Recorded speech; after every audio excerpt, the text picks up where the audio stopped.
never in the history of Andhra Pradesh, probably never in the history of this country, probably, we have ever witnessed such a situation where you actually have a situation where if somebody were to visit a temple, people have been barred from visiting temple.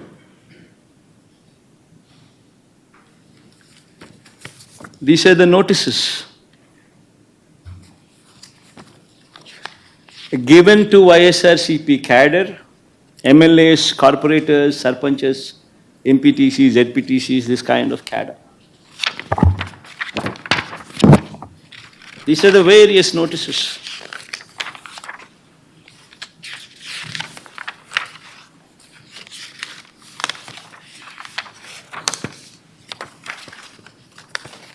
Coming out from various districts. And you know what these notices say? They say, even though they've been even though they are in Telugu, I would translate them into English for better understanding. The notices say that the ex-Chief Minister Y.S. Jagan Reddy is visiting Tirumala Tirupati Devasthanam, and that program does not have the approval of the government, and if any Karyakarta participates in this program, cases would be booked on them. That is the gist of these notices.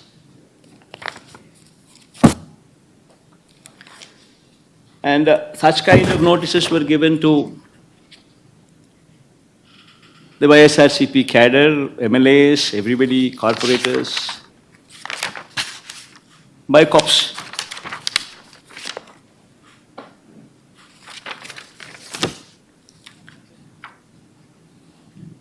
I know the surprising factor is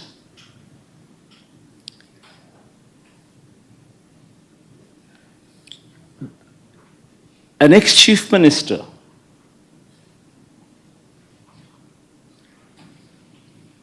who has visited Tirumala Tirupati Devasthanam temple not once but several times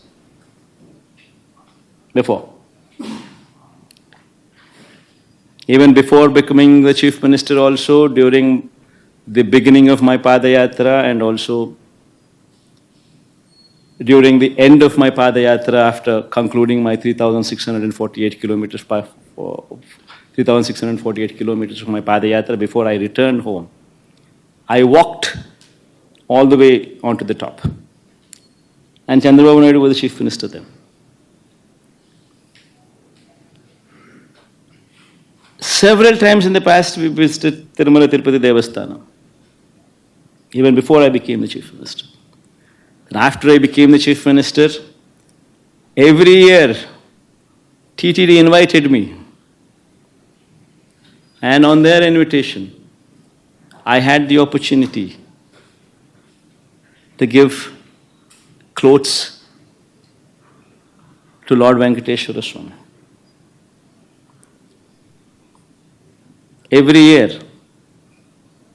And today, to divert the topic from the deeds that have been committed, from the faults that have been committed by Chandrababu Naidu, they have brought up another topic onto the forefront, barring people from entering the temple.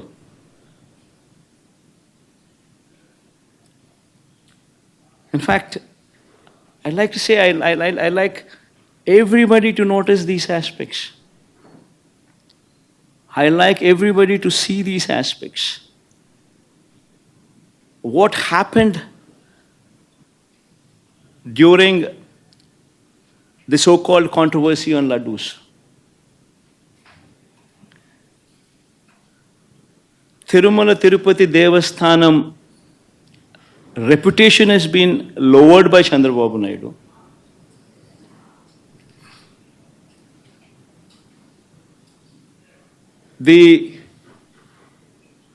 The pride of our laddus was diminished by Chandrababu Naidu. He intentionally planted a seed of doubt that the laddus were not good to eat, even though he knew very well that he was lying. I mean, if one were to just see the facts, what took place. See this, the concept of this procurement of material for preparation of laddus or preparation of prasadams is not new. This has been going on for decades.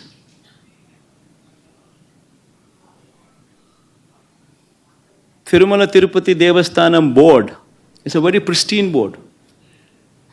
You have people from all walks of life, from different states who are board members. In fact, to get a membership onto the board, you actually have recommendations from central ministers. You have recommendations from the neighboring state chief ministers. Such is the esteemness of this board. Such is the pristine of this board. And these board members work there in a very transparent manner, with the only intent to ensure that whatever they do it for the good of the temple. With that motto in mind, they work. And as far as these tenders are concerned, it's a routine process. Every 6 months, procurement of tender happens. Procurement of these materials to prepare the prasadams or laddus is a routine practice. The government does not get involved. It's an autonomous body. It's the board which takes the decisions. The conditions which are applicable for anybody to be participating in these tenders are also not new. They've been in existence also for decades. The quality of the material, what is asked for, is also been the same for decades. It's a routine process. And during the course of this routine process, which takes place every 6 months, e-tenders have been called for. And based on the e-tenders, people who've quoted L1, people who've quoted the least, people who qualify, people who've participated, people who've quoted the least, automatically gets the tender. And that is approved by the board. This is the normal routine practice. And just not, the process doesn't just stop there.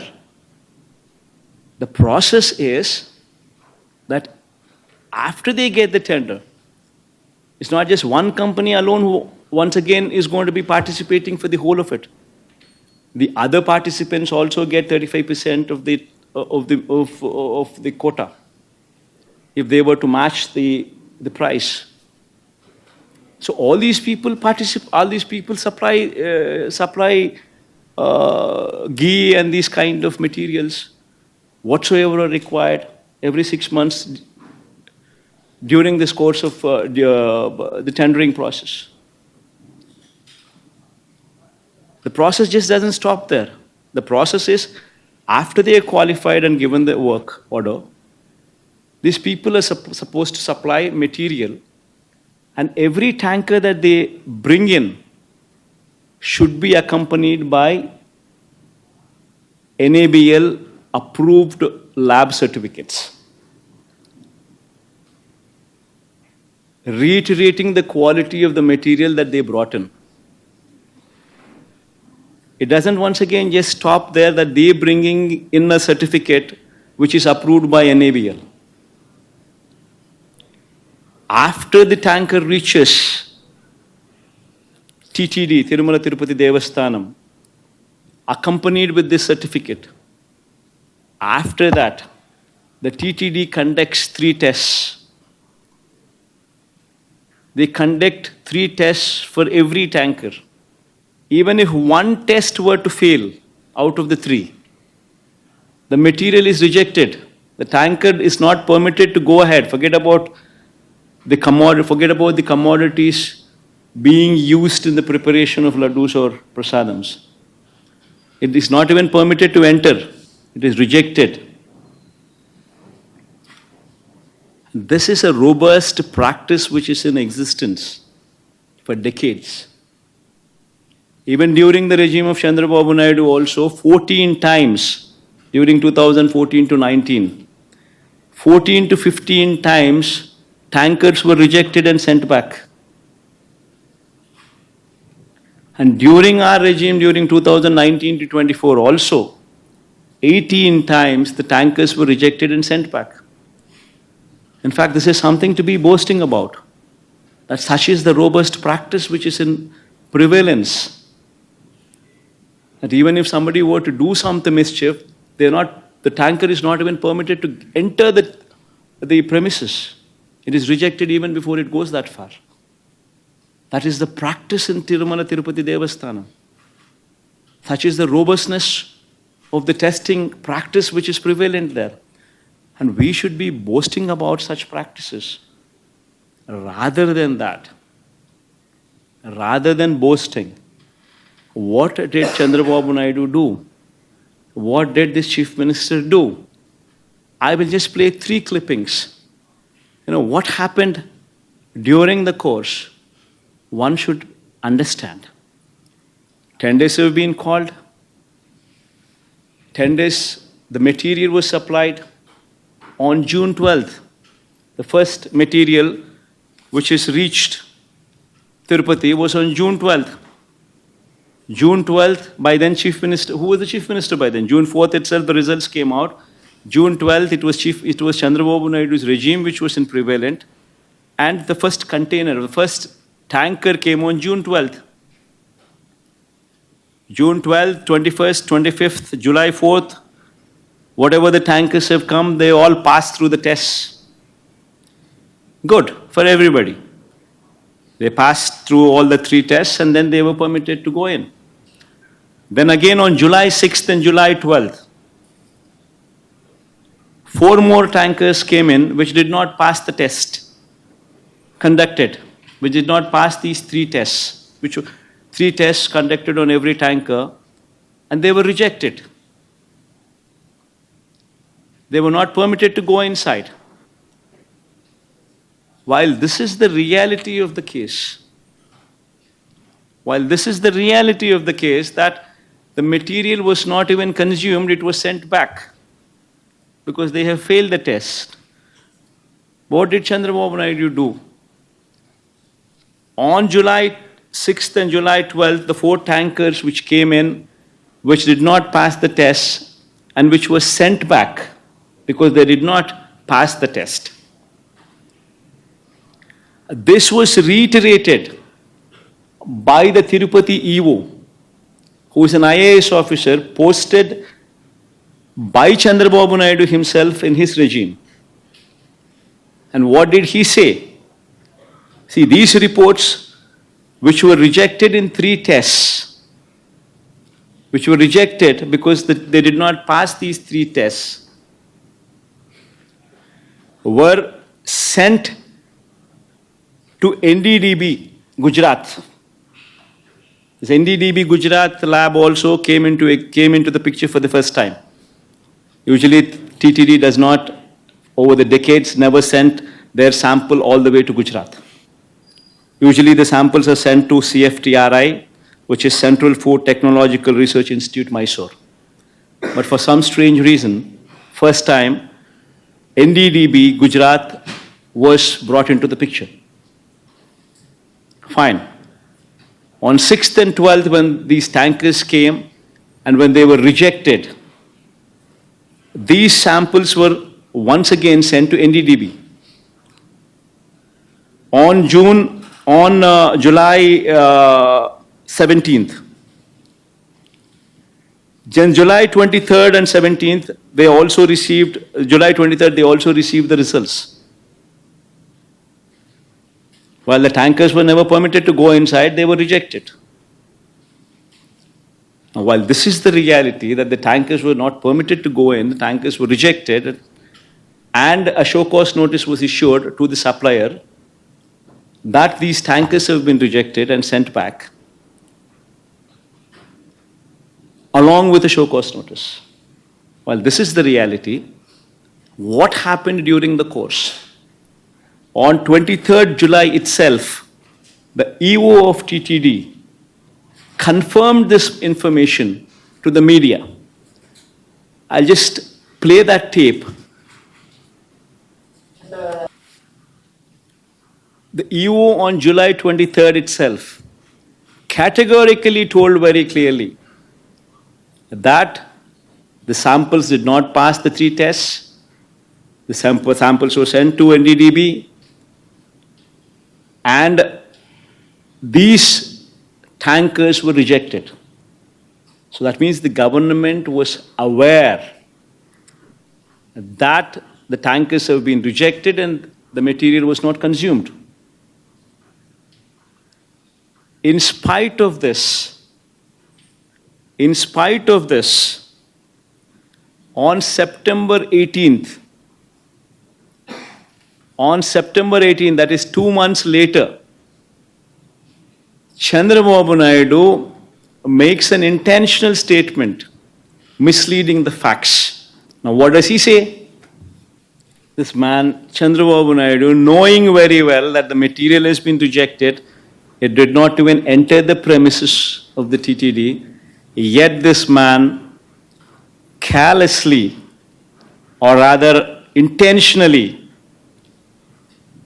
lies, spreads misinformation, says that this material was consumed and it had animal fat in it. Now, what happens after that? After September 18th, September 19th, the so-called confidential report from Gujarat, the NDDB report, the so-called confidential report from NDDB Gujarat is released from Telugu Desam Party office on September 19th. And even in that report, there is a disclaimer which clearly says that this report is not accurate. This report very clearly says that these are the S values, these are the standard values, and these are the deviations. However, these deviations could have taken place because of various factors such as these. That is the disclaimer. And in these disclaimers, they very clearly say that if at all the cow's milk is obtained from an exceptionally high feeding of pure vegetable oils, such as repressed oil, cotton or palm oil, such deviation in S values could take place. If at all a sample is collected from cows suffering from serious underfeeding, also you will see deviations in S values. Also, you would find deviations if this milk is obtained from bovine milk other than cow's milk. And so on and so forth are the disclaimers which clearly say that these reasons could all be a part for the S value deviations. And Chandrababu Naidu, knowing very well, in spite of this report, in spite of these disclaimers, in spite of the fact, knowing very well that this, irrespective of all these things, because this ghee did not pass through the 3 tests, was not even permitted to enter the TTD premises, and it was not consumed. Knowing very well, yet September 18th he makes a statement intentionally lying, September 19th, his Telugu Desam Party office releases this so-called confidential data, so-called confidential report from Telugu Desam Party's office. Then on September 20th, the TTD EO, once again a government official IAS officer appointed by Chandrababu Naidu himself as TTD EO, once again addresses the press. And what does he say in that press? So the EO very categorically, once again on 20th, says that these tankers were rejected and sent away. And they were not used. And on 22nd, the TTD EO himself also gives a letter, his report, his findings to the state government. This is the TTD EO signature down beneath. And in that report, what does he say? He says few important things. He says he was selected through e-tender, started supplying from 12th June. However, his 2 tankers on 6th July and 2 more tankers on 15th July were found to be of poor quality during physical verification. Accordingly, all the 4 samples were sent to NDDB lab, Anand, Gujarat, confidentially, I repeat this word confidentially for testing its quality. Confidentially. Then he further goes on to say, the adulterated cow ghee tanker supplied by the dairy was returned back and stopped further supplies. And a show cause notice was issued to them. So he once again reiterates his stand, reiterates and says the facts that these 4 tankers were rejected, they were not permitted to go inside, and they were not consumed. And yet, in spite of this, on September 22nd, once again, Chandrababu Naidu goes ahead and once again lies.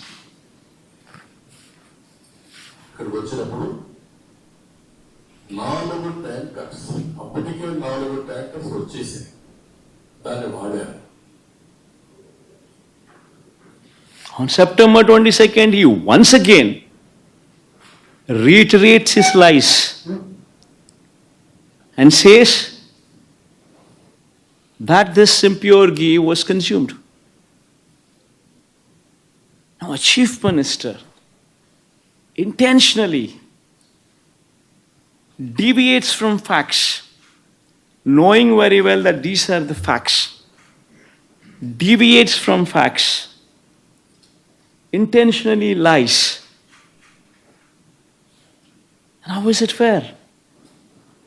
Bringing down the reputation of our temple, bringing down the reputation of Lord Venkateshwara Swami, bringing down the reputation of our prasadams, of our laddu prasadams. Is that permitted? Is that permitted? I ask the so-called BJP party, which actually boasts themselves as representatives of Hindutva, as representatives of Hindu religion. I ask BJP one serious question. If you're sincere, if you're truly representatives of Hinduism, would you support this? A chief minister intentionally lying, bringing down the reputation of Lord Venkateshwara Swami, bringing down the reputation of Venkateshwara Swami's prasadams, intentionally for political gains. If someone, just because they're part of NDA, if they are at liberty to spread these kind of lies, and yet BJP aware of all these facts, knowing very well that these are the facts, how can the BJP support Such a person as Chandrababu Naidu without sending him to prison. If at all the Hindutva values they hold are dear and near and are sincere. If one intentionally brings down the reputation of the temple, how is it that the BJP is sitting silent? Worse, BJP joins the party bandwagon. BJP leaders from Hyderabad also come down to Tirupati. They once again try to deviate this topic from Laddu Prasadams to my declaration.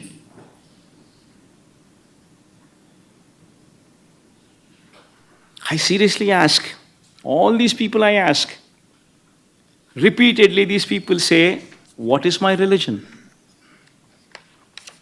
I tell all these people, you want to know my religion? It's not new. Everybody in Andhra Pradesh knows who I am. Everybody in Andhra Pradesh, everybody in this country know everybody knows who I am. Everybody knows who my father is. Who is my father?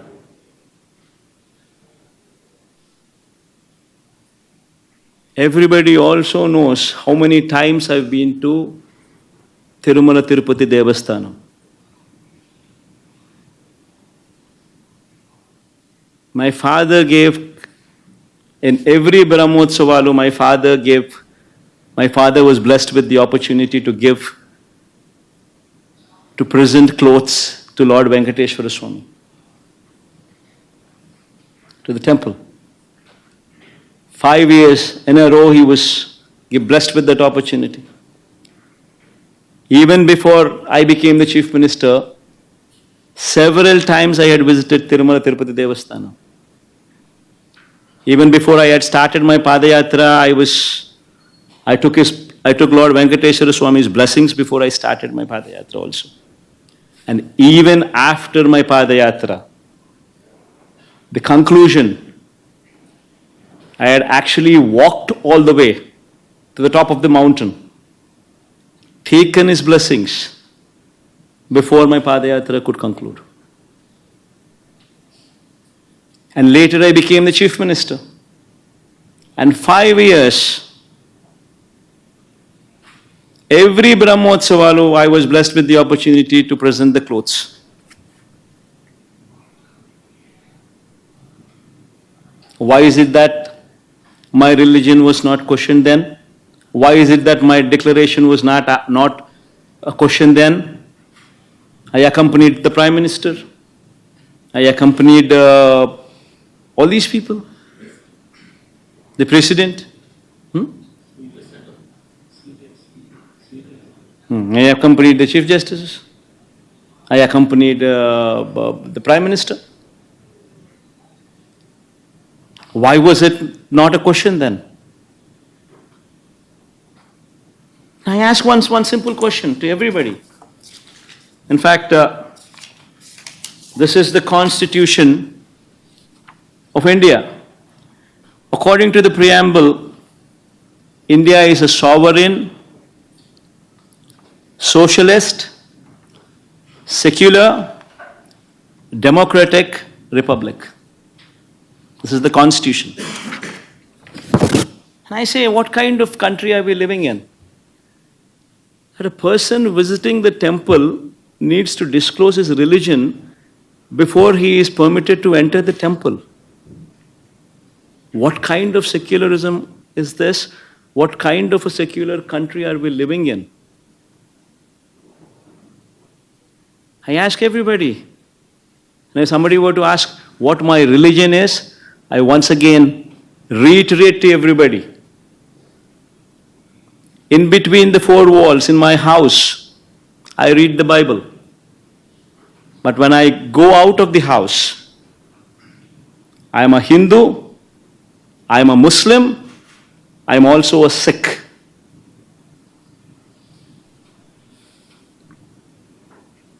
I practice their religion, I respect their religion.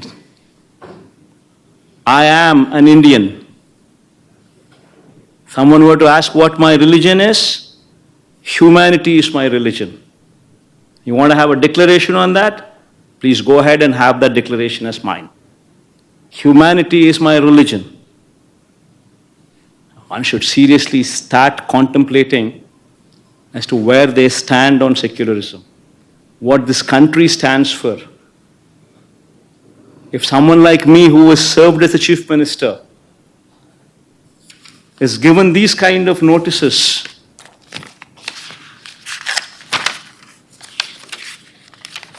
someone like me who's visited Tirupati not once, but at least 10 times before, as a chief minister and before that as well, today for political reasons is being given these kind of notices.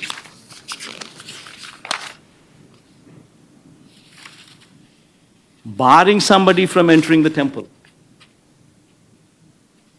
Well, what about the poor? What about the Dalits? Can they enter these temples? What kind of a message are we sending? What is BJP doing about it? Is this what they stand for? Right in front of their eyes, glaring evidence of Chandrababu Naidu misusing his power, bringing down the reputation of our temple, bringing down the reputation of our prasadams, intentionally lying for political gains, and yet that person is permitted to go scot-free. BJP does not do anything about it, and yet they say they are representatives of Hindutva.